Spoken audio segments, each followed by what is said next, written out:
Lumapag na po sa NAIA ang aeroplanong sinasakyan ni Vietnamese Prime Minister Nguyen Tan Dung. Bukod sa pagdalo sa World Economic Forum on East Asia, may expanded bilateral meeting din sila ni Pangulong Noynoy Aquino. May ulat on the spot si Claire Delphine.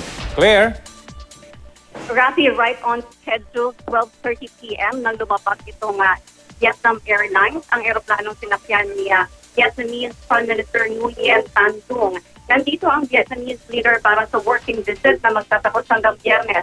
Ang kanyang pagbisita ay base sa imbitasyon sa kanya ni Pangulong Aquino. Dadalo rin ang Vietnamese leader sa World Economic Forum on East Asia sa Manila.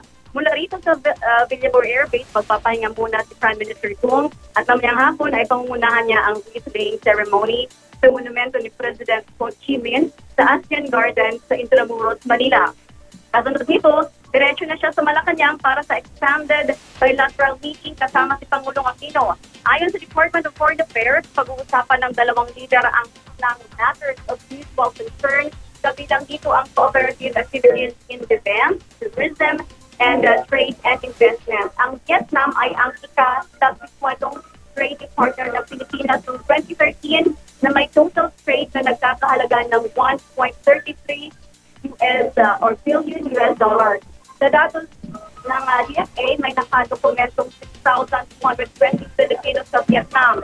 Ito na ang pangalawang pagbisita ni Prime Minister Dung sa Pilipinas. Ang una ay ang kanyang official visit noong August 2007.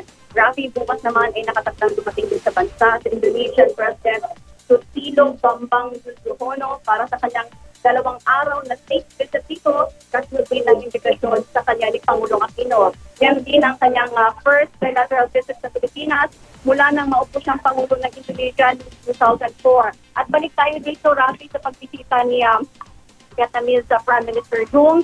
Sa ating pagtatanong kanina kay Philippine Ambassador to Vietnam, Ambassador Jeriel Santos, tinanong natin kung makakasama ba sa meeting ng dalawang leader mamaya yung issue ng territorial dispute sa South China Sea. Pero hindi niya ito ma-confirm dahil he's not at liberty to discuss it to us. But earlier reports and pronouncements ng Malacanang, maaari ngang pag-usapan itong China problem na ito dahil isa rin ito sa mga tinalakay ng dalawang leader nung ASEAN Leaders Summit na ginawa last week lang sa Burma. Rafi? Claire, meron ba tayong impormasyon na kung lahat ng mga leader na dadalo dito sa World Economic Forum, paglapag sa NAIA ay dyan sa may Villamor Air Base sa diretso yung kanilang mga aeroplano para dyan i-receive ng ating mga opisyal? Sorry Rafi, medyo maingay lang dito pero naintindihan ko sa question mo. Kung dito ba sa Oo, kung sa Villamor Air Base, diretso yung lahat ng mga lumalapag sa NAIA ng mga... yes, go ahead, Claire. Yes, dito yan lahat ng mga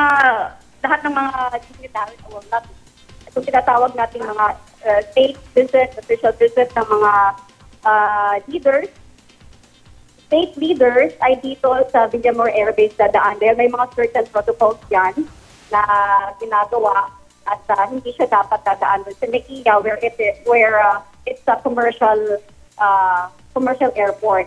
So, dito sa airbase po yan, sa Villamor Air Base. Pati si Indonesian President Yudhoyono bukas ay dito rin inaasahan lalapag yung kanyang aeroplanong sasakyan. Rafi?